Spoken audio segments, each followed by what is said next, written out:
आपका जो अलायंस हुआ तेजस्वी जी के साथ में और 3 लोकसभा सीटें मिली, तो उन 3 लोकसभा सीटों में मतलब किस तरीके का रुझान रहा और आपकी एक्सपेक्टेशंस और इवैल्यूएशन क्या है, ऑब्जर्वेशन क्या है, कैसा गया चुनाव बिहार? देखिए, गठबंधन में 3 सीट मिला हमको। जी जी। मोतिहारी, झंझारपुर और गोपालगंज। जी जी। पूर्व में आपका आगमन हो चुका है जी। क्या कुछ प्रोग्राम रहेंगे? देखिए, हमारे आदरणीय पूर्व मंत्री मुकेश सहनी सर का कहना हमारा सुप्रीमो है कि बिहार का जो चुनाव 2-3 सीट हमारा था वो खत्म हो गया। इसके बाद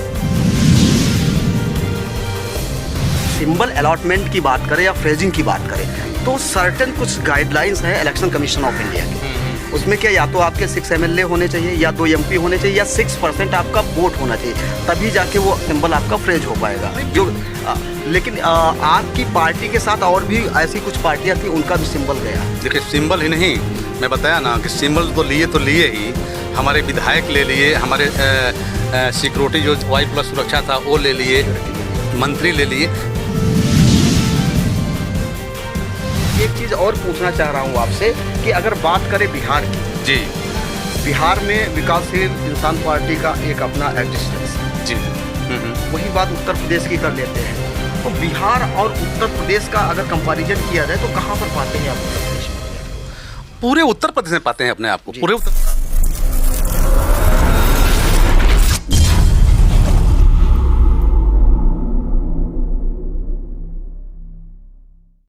दोस्तों, अभी तक तो आपने सुना होगा चाय पर चर्चा, चाट पर चर्चा या विभिन्न ऐसे कार्यक्रम होते हैं उन पर चर्चा।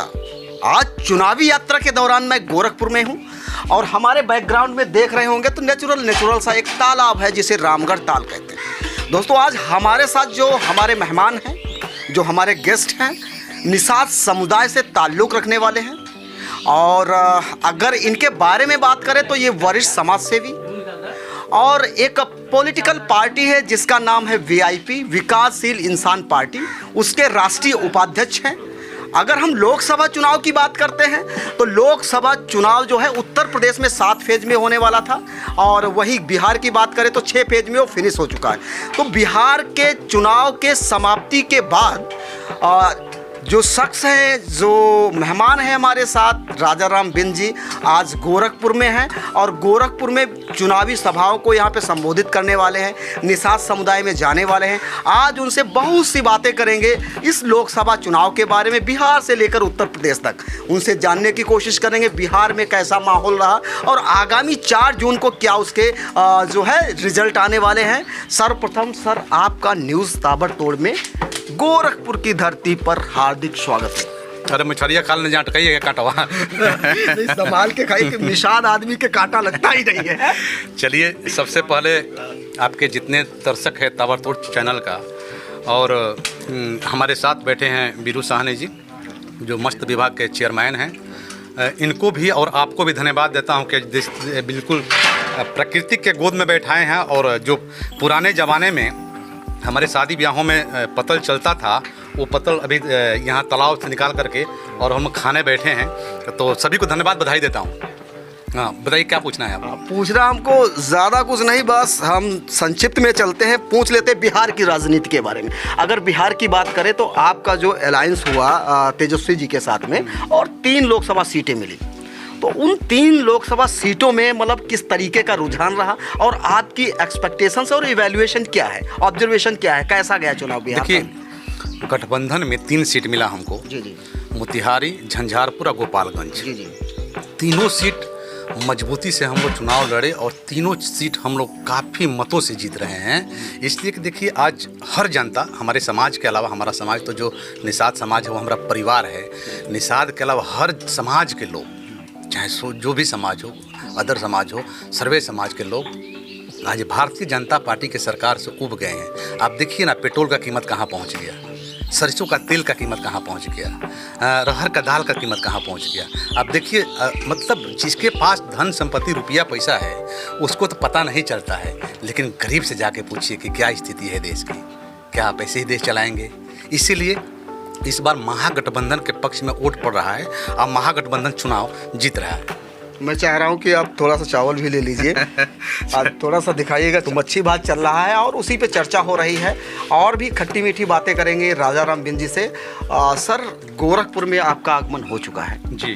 क्या कुछ प्रोग्राम रहेंगे आपके? देखिए, हमारे आदरणीय पूर्व मंत्री मुकेश सहनी सर का कहना, हमारा सुप्रीमो है कि बिहार का जो चुनाव 2-3 सीट हमारा था वो ख़त्म हो गया। इसके बाद आप उत्तर प्रदेश में जाइए और पूरे उत्तर प्रदेश में, गोरखपुर के साथ साथ पूरे उत्तर प्रदेश में जो हमारी संगठन है, हमारी पार्टी है, सभी को लगा करके महागठबंधन को जिताइए।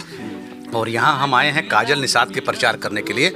आज 2 दिन हम यहाँ काजल निषाद के प्रचार करेंगे, इसके बाद मिर्ज़ापुर जाएंगे, रमेश बिंद जी हैं वहाँ, उनका प्रचार करेंगे। तो हम लोग समाज के लिए, हमारी पार्टी, हमारे मंत्री जी, आप देखें ना कि आज मंत्री जी उनका चुनाव चिन्ह ले लिया गया, उनका सिक्योरिटी हटा दिया गया, उनके मंत्री पद से हटा दिया गया, विधायक 4 थे उनको हटा दिया गया, मतलब खरीद लिया गया। लेकिन फिर भी एक कहावत सुने हैं ना, तड़का तो तड़का ठाकुर के लड़का। आज भी हमारे मंत्री जी का तेवर वही है, ये निषाद का असली निशानी है। आज भी मंत्री जी उसी तेवर से बात करते हैं, किसी के सामने झुकने वाली बात नहीं करते हैं। जब तक निषाद समाज का अधिकार आरक्षण नहीं मिलेगा तब तक हम लोग लड़ाई जारी रखेंगे और मजबूती से लड़ते रहेंगे। सर, अभी आपने एक बहुत ही क्रूशल बात करी सिंबल की। अगर सिंबल अलॉटमेंट की बात करें या फ्रेजिंग की बात करें तो सर्टेन कुछ गाइडलाइंस हैं इलेक्शन कमीशन ऑफ इंडिया के। उसमें क्या, या तो आपके 6 MLA होने चाहिए, या 2 MP होने चाहिए, या 6% आपका वोट होना चाहिए, तभी जाके वो सिंबल आपका फ्रेज हो पाएगा। लेकिन आपकी पार्टी के साथ और भी ऐसी कुछ पार्टियां थी, उनका भी सिंबल गया है। देखिए, सिंबल ही नहीं, मैं बताया ना कि सिंबल तो लिए ही, हमारे विधायक ले लिए, हमारे सिक्योरिटी जो Y+ सुरक्षा था वो ले लिए, मंत्री ले लिए। तो भाई मतलब तानाशाही की सरकार चल रही है उत्तर प्रदेश और पूरे प्रदेश में। तानाशाही के मौजूदा 2 CM को अंदर कर देना, मतलब सोचिए बिना, और जो भी लोग गलत काम करके बीजेपी में आते हैं तो दूध के धोए हो जाते हैं, बाहर कहीं जाते हैं तुरंत ED का छापा पड़ जाता है। हम लोग भी डरने से घबराते हैं, कब ED आ जाए कोई भरोसा नहीं इसके लिए घबरा के बोलते हैं, लेकिन हम लोग घबराते नहीं। हमारे मंत्री जी कहना ही है कि अंतिम सांस तक समाज की लड़ाई हम लोग लड़ेंगे। और लोग चाय पर चर्चा करते हैं, हम मछली पर चर्चा करने बैठे हैं आपके साथ। जी, वही कह रहे हैं कि अगर गोरखपुर की बात करें, गोरखपुर लोकसभा सीट की, जहाँ पर 20% से ज़्यादा आबादी जो है निषादों की है, तो कहीं ना कहीं निषादों में अच्छा सा जो है इनका वर्चस्व है यहाँ पे गोरखपुर में, उसी की वजह से यहाँ पे आए हैं। सर, मैं एक चीज़ और पूछना चाह रहा हूँ आपसे कि अगर बात करें बिहार की, जी, बिहार में विकासशील इंसान पार्टी का एक अपना एग्जिस्टेंस है जी। वही बात उत्तर प्रदेश की कर लेते हैं, तो बिहार और उत्तर प्रदेश का अगर कंपैरिजन किया जाए तो कहाँ पर पाते हैं आप उत्तर प्रदेश में अपने आप को? पूरे उत्तर प्रदेश में पाते हैं अपने आप को, पूरे उत्तर प्रदेश में। देखिए, गोरखपुर जो है ना, निषादों की राजधानी है। आप मामूली से सोचिए ना कि आज तक हर पार्टी हमारे समाज को अच्छी बातें बोल करके, पैसा पर, रुपया पर लालच दे करके वोट लेती रही, लेकिन कोई विकल्प नहीं था। लेकिन आज विकल्प है हमारे पास। माननीय मुकेश सहनी जी चुनाव लड़ रहे हैं और चुनाव टिकट दे रहे हैं। हम लोग टिकट के लिए पहले लाइन लगाते थे, आज टिकट बांटने का काम कर रहा है निषाद का बेटा। और गोरखपुर जब से आज़ाद, मतलब पूरा देश जब से आज़ाद हुआ है, गोरखपुर में निषादों की संख्या इतना होने के बाद आज तक कोई हमारा सांसद नहीं बना। तो हम आपके माध्यम के, आपके चैनल के माध्यम से जनता से, समाज मतलब निषाद समाज हमारा एक परिवार है, परिवारों को लोगों से अपील करना चाहते हैं, हाथ जोड़ के विनती करते हैं कि इतिहास बदलिए। ये आपकी धरती है, ये आपकी मिट्टी है, यहाँ आपका हक है, यहाँ इतना जनसंख्या है। गोरखपुर उत्तर प्रदेश के निषादों के लिए राजधानी है। तो इस बार काजल निषाद को आप लोग भारी मतों से विजयी बनाइए और एक इतिहास में अपना नाम दर्ज कराइए। अभी रिसेंटली बिहार चुनाव के दौरान जब VIP पार्टी का तेजस्वी जी के पार्टी के साथ में जो है गठबंधन हुआ, तो उस ड्यूरेशन में हेलीकॉप्टर में लंच करते हुए दिखे मुकेश सहनी जी। और लंच में क्या था? मछली, क्योंकि वो निषाद समुदाय से हैं तो कहीं ना कहीं मछली खाना प्रेफर करते। तो उस पर बहुत सारे मीम्स बने, बहुत सारे लोगों ने क्रिटिसाइजिंग भी की। तो आज भी हम उसी तरीके से जो है उसी पार्टी के राष्ट्रीय उपाध्यक्ष जी के साथ मछली खाते समय जो है कांटा और क्या कहते हैं कि उसको मिर्चा बहुत ज़्यादा लगता है। तो आप कांटे से तो बच जाएंगे, वो मैं समझता हूँ कि निषाद समुदाय से हैं तो कांटा बचा लेंगे, लेकिन ये जो तीखी मिर्च लग रही है इसे कैसे बचाएं? इसीलिए तो हमारे निषाद समाज के बुद्धिजीवी लोग सभी लोग मछली खा रहे हैं। देखिए, नवरात्र 9 तारीख से चालू था और 8 तारीख को तेजस्वी जी, माननीय मुकेश सहनी जी मछली खा रहे थे। और अधिकांश लोग जो मांसाहारी होते हैं, नॉनवेज खाने वाले होते हैं ना, त्यौहार आने से एक दिन पहले खा लेते हैं कि 5, 7, 8 दिन खाने को नहीं मिले तो खा ही लेते हैं। लेकिन भारतीय जनता पार्टी इतने बौखला गए, उनको डेट भी याद नहीं रहा। अच्छा, रही बात कि हमारा तो मुख्य भोजन मछली है और हम क्या खाएंगे, क्या पहनेंगे, कैसे स्थिति में रहेंगे, कहाँ रहेंगे, वो आप तय करेंगे।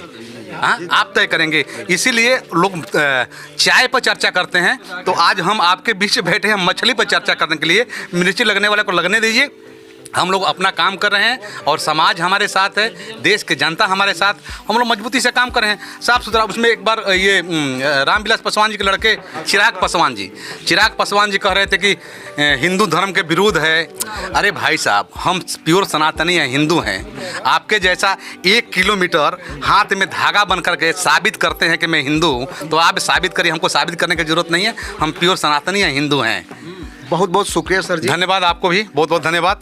ये थे हमारे साथ राजा राम भिंड जी, जिन्होंने गोरखपुर वासियों से अपील की, निवेदन किया कि भारी से भारी संख्या में जो इंडिया अलायंस की प्रत्याशी हैं, समाजवादी पार्टी से प्रत्याशी बनाई गई है काजल निषाद जी, उनको विजयी बनाएं। दोस्तों, ये आगामी जो 4 जून है उसको ही मुकर्रर हो पाएगा कि गोरखपुर की जीत का शहरा किसके सर बनता है। दोस्तों, इस तरीके की ग्राउंड रिपोर्टिंग के लिए देखते रहे न्यूज़ ताबड़तोड़।